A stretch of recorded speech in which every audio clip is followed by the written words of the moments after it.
Everyone, welcome back to my YouTube channel. This is me Pooja और आज है 5 अगस्त और अभी टाइम हो रहा है 1 PM।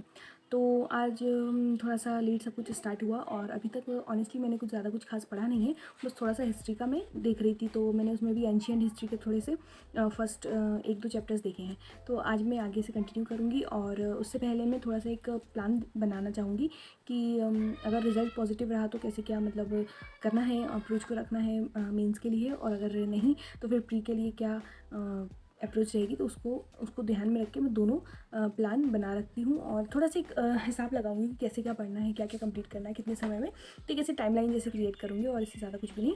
तो चलिए, तो सबसे पहले मैं थोड़ा सा सिलेबस को देखकर और थोड़ा सा कंटिन्यू करती हूँ।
तो मैंने अभी पूरा देख लिया सिलेबस को एक बार और एक रफ बना लिया है कि कैसे क्या करना है और कैसे क्या पेपर आने वाला है, फॉर्मेटिंग क्या होगी, कितने क्वेश्चन आएंगे, कितने यूनिट्स आएंगे। तो लिख लिया है, समझ लिया है। इसके बाद मैंने ये कंफर्म कर लिया है कि अगर रिजल्ट पॉजिटिव रहा तो मेंस की प्रिपरेशन कंटिन्यू करेंगे, लेकिन अगर नेगेटिव रहा तो प्री भी इतने अच्छे से पढ़ना है डीप में, तो इस हिसाब से मेंस का उधर काम आएगा। तो अगस्त के लिए जो प्लान है वो ये है कि पेपर 1 से ही स्टार्ट करूँगी। तो पेपर 1 को पूरा कंप्लीट करना है, पार्ट ए और पार्ट बी को, और अगर हो सका तो पॉलिटी भी स्टार्ट कर देंगे और लिखना, आंसर राइटिंग सब साथ में ही चलने देंगे।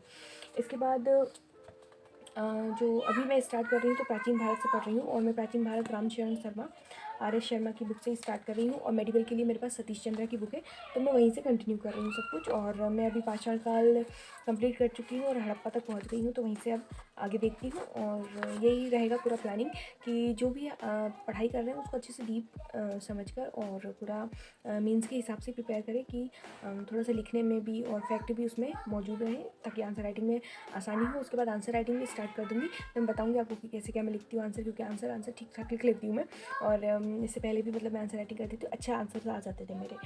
तो चलिए, तो लिखने के पहले लेकिन पढ़ना ज़रूरी है, तो अभी पढ़ाई स्टार्ट करती हूँ और टाइम हो चुका है 1:30। तो चलिए शुरू करते हैं। आप लोगों के कितने नंबर आ रहे हैं, आप मतलब कितने क्वेश्चन आपके सही जा रहे हैं, आप बताइए मुझे कमेंट सेक्शन में। और आप लोग कैसे क्या आप आगे की प्रिपरेशन करोगे, प्री या मेंस, कैसे क्या मतलब अगर मेंस पढ़ोगे तो क्या पढ़ोगे, कौन सा पढ़ोगे, तो वो बताना। और अगर रिजल्ट पॉजिटिव रहा तो पेपर 1 और 2 कंप्लीट करने के बाद मैं सीधे पेपर 4 और पेपर 5 कंप्लीट करूँगी, बिकॉज वो ज़्यादा स्कोरिंग होता है और थोड़ा सा आसान भी होता है समझने में। तो पहले वहाँ कंप्लीट करेंगे, फिर वापस आएंगे। तो अभी तो पेपर 1 से स्टार्ट करते हैं।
जो मैंने अभी लेटेस्ट अपना वीडियो अपलोड किया था अपडेट वाला, तो उसमें 2-3 क्वेश्चंस आए थे, तो मैंने सोचा इसमें बता देती हूँ क्योंकि थोड़ा सा यहाँ पर बोलना आसान होगा। तो एक क्वेश्चन था कि स्पेक्ट्रम को कैसे पढ़ें MPPSC के पॉइंट ऑफ व्यू से। तो देखिए, अभी तक तो MPPSC अगर प्री की बात करें तो फैक्चुअल क्वेश्चन पूछता था, तो बस आपको उसके फैक्ट पढ़ लेने थे। लेकिन अब प्री में भी अच्छे से डीप नॉलेज के क्वेश्चंस आने लगे हैं, तो उसके लिए आपको उसको अच्छे से ही पढ़ना होगा, जैसे भी आप पढ़ना मतलब प्रेफर करते हैं। मैं तो जैसी जो भी हेडिंग रहती है उसके जो अंदर की जो पूरी कहानी रहती है, मैं कोशिश करती हूँ कि उसको बुलेट पॉइंट में अपने लिख लूँ। हालांकि मैंने स्पेक्ट्रम को ज़्यादा नहीं पढ़ा है क्योंकि मेरे जो नोट्स थे मॉडर्न हिस्ट्री के वो मुझे पर्याप्त लगते थे, उसमें से मैंने अभी तक पढ़ाई करी है। तो अभी तक मैंने स्पेक्ट्रम को ऐसे कुछ खास पढ़ी नहीं है, लेकिन फिर भी मैं ऐसे ही पढ़ती थी। प्री हो चाहे मेंस, अब तो एक ही जैसा पढ़ना है। तो जो पूरी कहानी है, जो उसमें सारी चीज़ें एक टाइमलाइन में दी होती है कि इसके बाद ये हुआ, इसके बाद वो हुआ, तो उसको आप कोशिश करें कि अगर बुलेट पॉइंट्स में अपने पास लिख सकें या फिर उसको मतलब ऐसे कुछ तरीके से ध्यान रख सकें तो बहुत ही आसान अच्छा रहेगा और आसान भी हो जाएगा आपके लिए। तो इस तरीके से मैंने स्पेक्ट्रम को भी देखा है।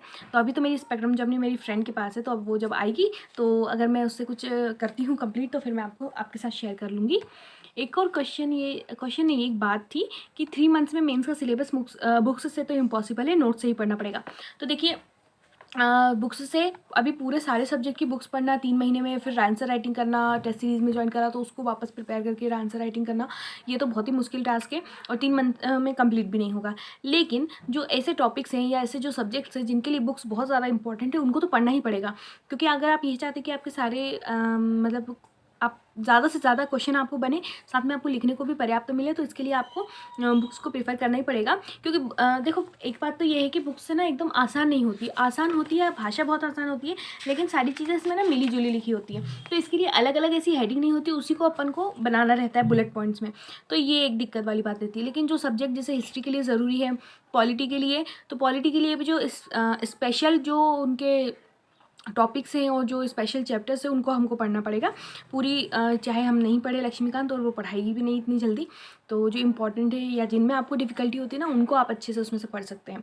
तो यही मेरा रहेगा। और अभी जो दूसरे पेपर्स हैं जैसे यूनिट पेपर 3 के, पेपर 4 के, तो इनको भी बुक्स हैं या नोट्स हैं जिसमें जो प्रॉपर अच्छे से दिया हो, आप उसको पढ़िए। और बस अपने को पढ़ने में आसानी हो, अपने को प्रॉपर मतलब मटेरियल रहे पढ़ने के लिए, ऐसा लगे नहीं कि कुछ छूट रहा है, प्रॉपर अच्छे से मिल जाए और हमारी आंसर राइटिंग उससे आसान हो जाए, तो वो वाला हमको सोर्स कंप्लीट करना है। अब चाहे वो बुक से हो चाहे नोट से हो, तो मैं तो मिक्स करके लेकर चलने वाली हूँ कि जो मुझे लगेगा वो बुक्स से पढ़ लूँगी। बाकी जो आकार के नोट्स मुझे अच्छे लगते हैं, समझ में आते हैं, तो जो जहाँ से कंप्लीट होगा वो मैं वहाँ से कंप्लीट कर लूँगी। इसके अलावा बस यही था। और बाकी सबने जो भी कमेंट्स किए उसके लिए थैंक यू सो मच।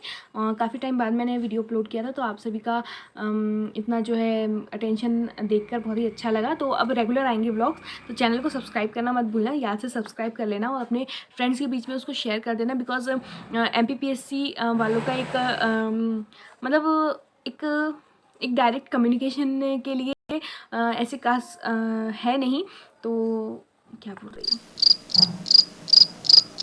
यही बोल रही हूँ कि हम जैसे लोगों का एक कम्युनिटी बन जाएगा, ताकि हम अपनी बातों को शेयर कर सकें और आप अगर कुछ कहते हो तो मुझे पता चल सके, या मैं कुछ कहना चाहती हूँ तो आप तक मेरी बात पहुँच सके। इसलिए चैनल को सब्सक्राइब कर लेना, अपने दोस्तों के साथ शेयर कर देना। चलिए, तो अब मैं स्टार्ट करने वाली हूँ मेडाइवल। तो उसके लिए सतीश चंद्र की ये बुक है और अभी एंशिएंट कंप्लीट करके मेडाइवल स्टार्ट करने वाली हूँ। तो मेडाइवल मैंने अभी कुछ भी नहीं पढ़ा था, तो शुरू से शुरू करूँगी भारत और विश्व के साथ। थोड़ी सी प्री स्टोरी भी पता चल जाए तो थोड़ा सा पढ़ने में आसान रहता है, इसके लिए अपन पढ़ेंगे। और इसमें प्राचीन में भी है ना, शुरू में बहुत सारी चीज़ें दी हुई। तो अभी टाइम हो चुका है 9 PM एंड मैंने सतीश चंद्रा से जो है इंट्रोडक्शन जो होता है, जो पूरी प्लॉट लाइन होती है टाइम लाइन मतलब स्टार्ट करने के लिए, उसको कंप्लीट कर लिया है। तो आज के जो टारगेट्स थे वो कंप्लीट हो गए हैं। इसी तरीके से मैं मतलब पेपर 1 और पेपर 2 पूरा कंप्लीट करूँगी और आई होप कि इस मंथ में अच्छे से कंप्लीट हो जाए और आंसर राइटिंग भी स्टार्ट कर दे। इसके अलावा मैंने मैं थोड़ा सा जो प्रीवियस ईयर्स के क्वेश्चन पेपर्स थे उनकी भी आंसर राइटिंग कर रखी थी, पहले की थी अभी नहीं, तो उसके भी क्वेश्चंस इसमें मैंने लिख रखे थे एक बार उनको पढ़ने के लिए, तो मैं वो भी पढ़ना स्टार्ट कर दी हूँ। और आगे इसमें मैंने मॉडर्न हिस्ट्री के कुछ 6 मार्कर्स एंड 3 मार्कर्स मतलब उस हिसाब से 6 मार्कर थे, तो वो बनाए थे, तो वो भी इसमें लिख रखे। तो बस अभी यही है, रिवीजन के साथ साथ पढ़ाई स्टार्ट होगी और साथ ही साथ में मैं एमपी को भी पढ़ना स्टार्ट कर दूँगी, क्योंकि अब एमपी को भी अच्छे से पढ़ना पड़ेगा। तो जैसे एमपी की हिस्ट्री है तो वो GS1 में कंप्लीट हो जाएगी, पॉलिटी वगैरह और भूगोल भी इसका एमपी का इसमें कंप्लीट हो जाएगा GS1 में। तो ऐसे करके सारे सब्जेक्ट साथ में चलेंगे। तो चलिए, अब 9 बज चुकी है, अब मैं जाऊँगी, लंच वगैरह डिनर करेंगे और उसके बाद थोड़ी देर टीवी देखेंगे और उसके बाद बस थोड़ा बहुत अपना इधर उधर का काम करके उसके बाद हम सो जाऊँगी। कल मिलती हूँ आपसे नए व्लॉग में, तब तक के लिए प्लीज़ स्टे मोटिवेटेड, आप अच्छे से पढ़ाई करें और आपके नंबर चाहे कितने भी हों, 65 अगर प्लस है तो आप होप रखिए एक तरीके से और अच्छे से प्रिपरेशन कीजिए। जो भी आप टॉपिक पढ़ रहे हो उसको अच्छे से डीप में पढ़िए, उसके सारे डायमेंशंस देखिए, ताकि अगर आपका मेंस में हो तो बहुत ही अच्छी बात है, आपको लिखने को मिलेगा, और नहीं तो प्री में भी वो आपके ज़रूर काम आएगी। तो बस आज का ब्लॉग यहीं पर एंड करती हूँ। Thanks for watching, I will see you soon, bye.